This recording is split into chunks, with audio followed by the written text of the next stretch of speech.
Hello à tous, je suis super contente de vous retrouver dans cette nouvelle vidéo. Et si t'es nouveau, bah écoute, moi c'est Cora et je suis ravie de t'accueillir sur cette chaîne.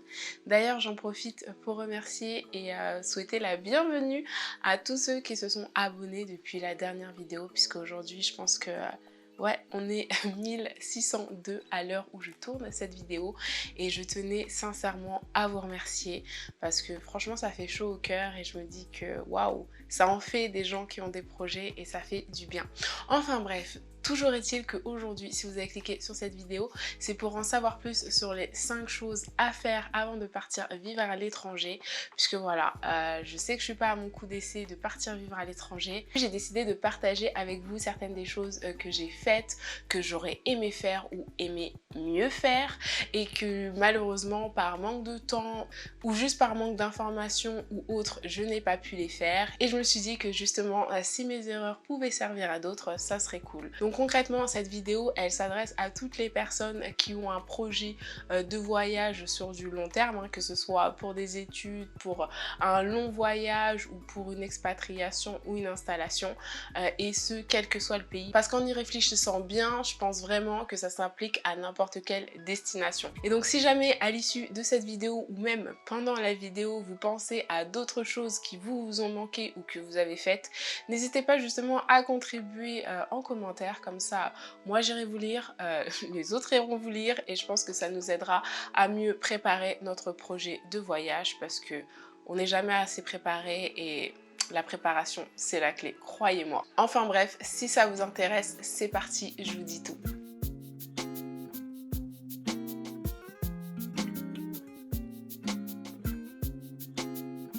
Alors pour commencer, une des choses importantes à faire avant de partir pour l'étranger, c'est vraiment de s'assurer d'avoir et surtout d'avoir scanné tous ces documents importants, c'est-à-dire que ce soit les documents d'identité, mais aussi les documents de voyage. Donc pièce d'identité, passeport, visa, les assurances, enfin, assurez-vous de tout avoir et de tout avoir scanné dans un endroit sûr et accessible parce que c'est super important.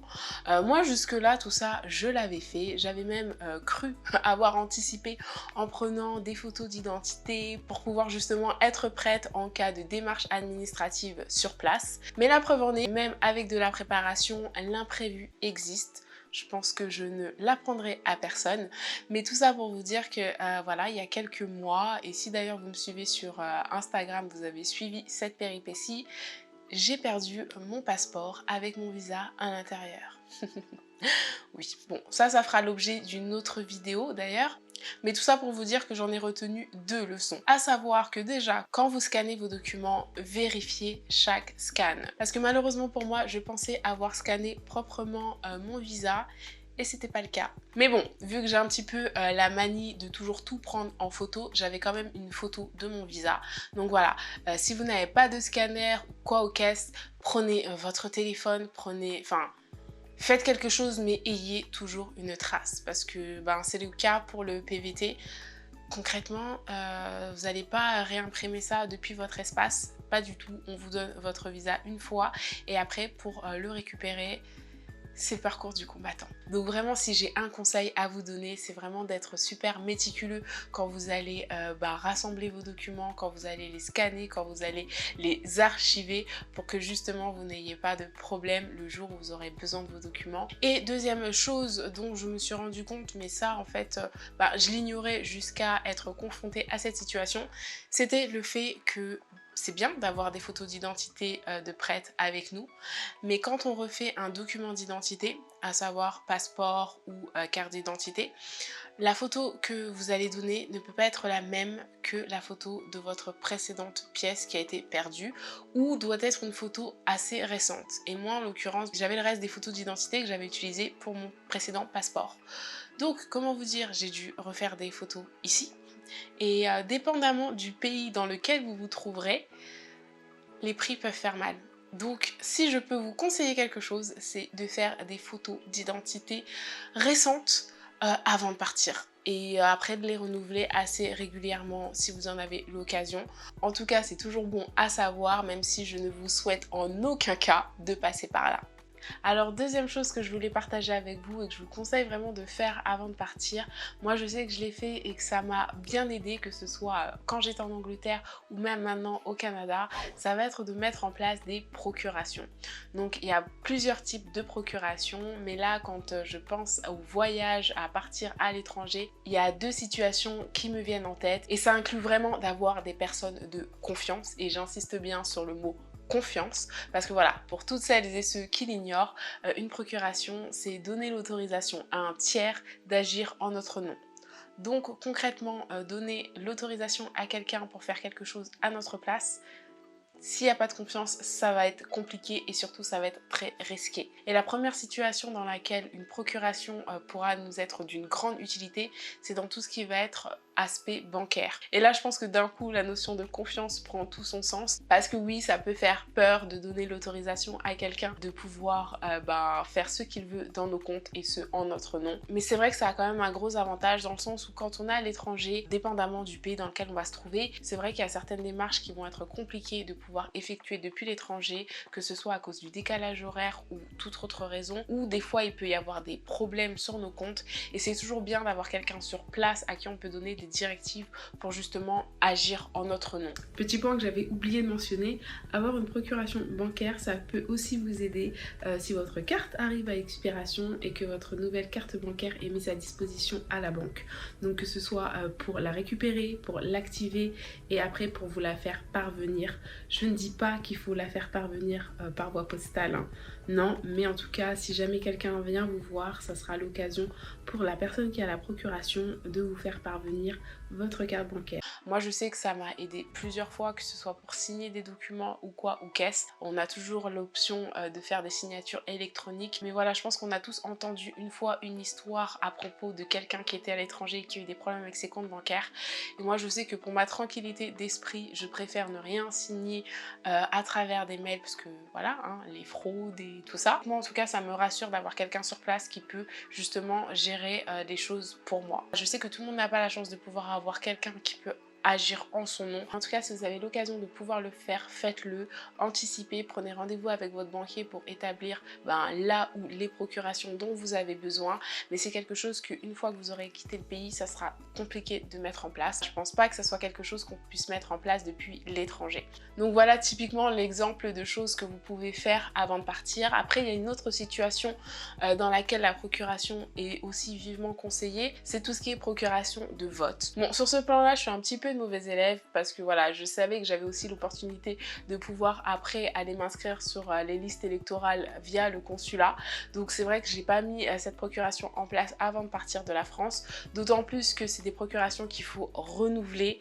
Donc voilà, on va dire que par manque de temps, je ne l'ai pas fait, mais je vous encourage vraiment à aller vous renseigner sur le sujet si ça vous intéresse, comme ça vous pourrez anticiper et le mettre en place.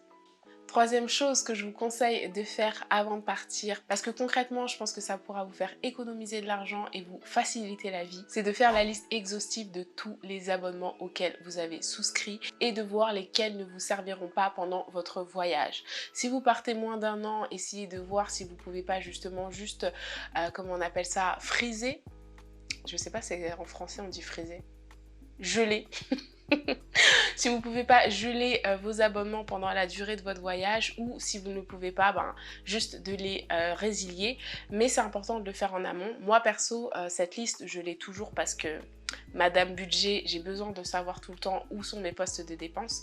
Mais c'est vrai que quand on part à l'étranger, ce qui ne va pas nous servir, autant les résilier parce que à l'étranger, chaque euro compte. Ça, je pense que c'est indéniable. Toujours est-il que ça, moi, c'est quelque chose que j'avais fait, que je pensais avoir anticipé. Mais comme quoi, même avec de la préparation, on n'est pas à l'abri. Parce que c'est vrai qu'avant de partir, moi, j'avais souscrit à OCS. Parce que voilà, c'était la dernière saison de Game of Thrones et je voulais absolument voir la saison en direct.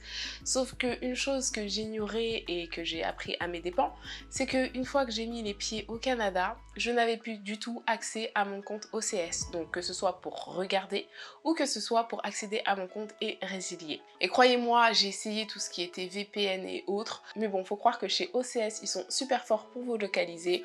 Donc concrètement, moi, ce qui m'a sauvé, c'est que ma carte bancaire a expiré et donc n'ayant plus d'argent à ponctionner, ils ont résilié mon abonnement. Donc merci OCS.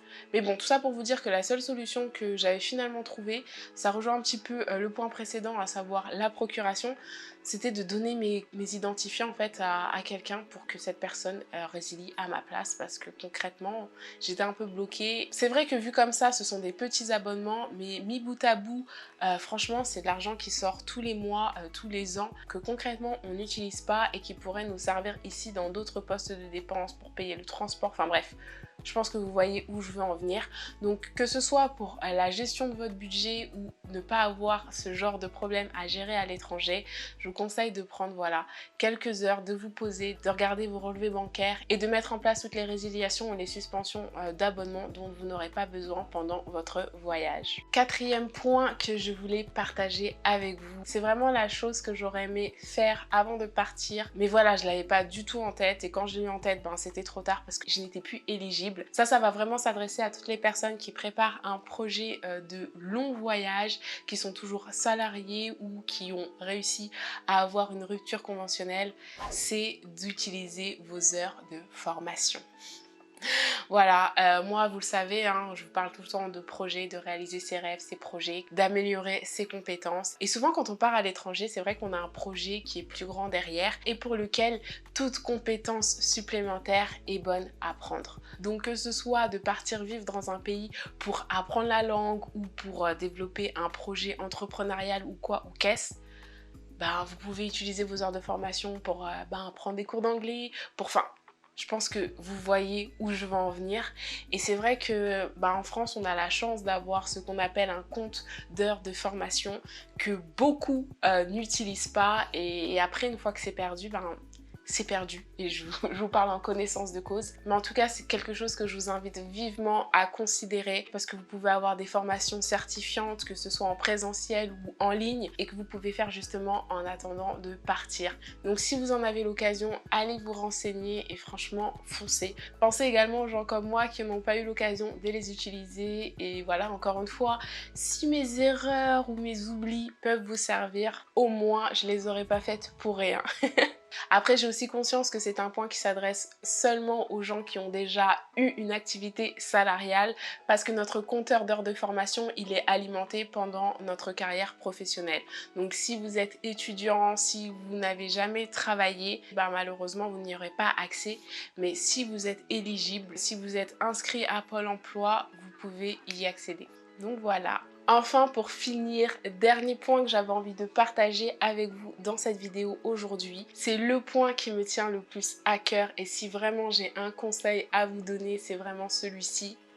Profitez de vos proches, profitez de votre vie, profitez de tout avant de partir. Parce que voilà, partir à l'étranger, pour certains, c'est un rêve, c'est un projet qu'on a et qu'on prépare depuis des mois, voire des années. Et c'est vrai qu'on a tout notre esprit dessus constamment. Mais une chose est sûre, c'est qu'une fois que vous aurez atteint la destination, ça sera trop tard pour profiter de ses amis, profiter de sa ville, profiter de tout. Moi, avant de partir, j'ai fait un petit trip dans ma ville avec mon appareil photo et j'ai pris tout en photo. Que ce soit la boulangerie, la mairie, la place du marché, j'ai tout pris. Et c'est vrai que des fois, quand j'ai des petits moments de nostalgie, je me replonge dans ces photos. Mais on va pas se mentir, rien ne vaut de le vivre en vrai. Donc vraiment prenez ce temps-là, même si on sait que les derniers mois, les dernières semaines, voire les derniers jours, on est un petit peu dans le rush, dans le speed. Mais prenez vraiment ce temps, profitez de votre famille. Moi là, ça fait plus d'1 an que je ne suis pas rentrée en France. C'est la première fois que ça m'arrive. Certes, grâce à Internet, on n'est pas coupé de ses proches, mais c'est vrai que c'est encore plus appréciable de se dire que quand même, on a bien profité avant de partir. Après, je sais que c'est pas toujours évident parce qu'il y a des gens qui, jusqu'à la veille de leur voyage, vont travailler. Mais moi, je sais que j'avais arrêté de travailler au moins 1 mois avant le départ pour m'octroyer ce temps, que ce soit pour voir mes proches ou même retourner dans tous les restaurants qui, je le sais, allaient manquer. Parce qu'on va pas se mentir, hein, quel que soit le pays où on va aller, la nourriture en France, c'est quelque chose. Enfin bref, je pense que vous aurez compris et même si c'est pas une démarche administrative et tout, je voulais vraiment en parler dans cette vidéo pour que, bah oui, une petite piqûre de rappel, ça ne fait pas de mal. Donc la préparation administrative, logistique, c'est bien, hein, mais de se préparer là aussi, ou là aussi, je sais jamais c'est de quel côté, c'est encore mieux parce qu'après sur la durée c'est aussi ça qui va nous aider. Donc voilà, c'est tout pour cette vidéo. J'ai choisi 5 points. Encore une fois, il y en a encore plein d'autres que j'aurais pu aborder, mais sinon vous me connaissez, la vidéo allait durer trop longtemps. Donc voilà, j'ai fait le choix des 5 choses qui pour moi étaient vraiment importantes à faire avant de partir. Et comme je vous l'ai dit précédemment, si vous avez d'autres choses à ajouter, on se retrouve dans les commentaires sur Instagram. Et si vous avez trouvé la vidéo utile, n'hésitez pas à mettre un like pour que justement YouTube puisse la proposer aussi à d'autres personnes qui comme vous sont en train de préparer leur projet de voyage, d'expatriation, d'études à l'étranger ou que sais-je. Mais voilà, en tout cas c'est ça l'idée, c'est qu'on se donne la force pour réaliser nos projets. Et si t'es pas encore abonné, ça se passe par là, je te laisse cliquer. Et en attendant de vous retrouver pour une prochaine vidéo, je vous souhaite plein de bonnes choses, beaucoup de réussite et surtout n'oubliez pas, dream, plan, act and be patient. See you soon. Bye bye.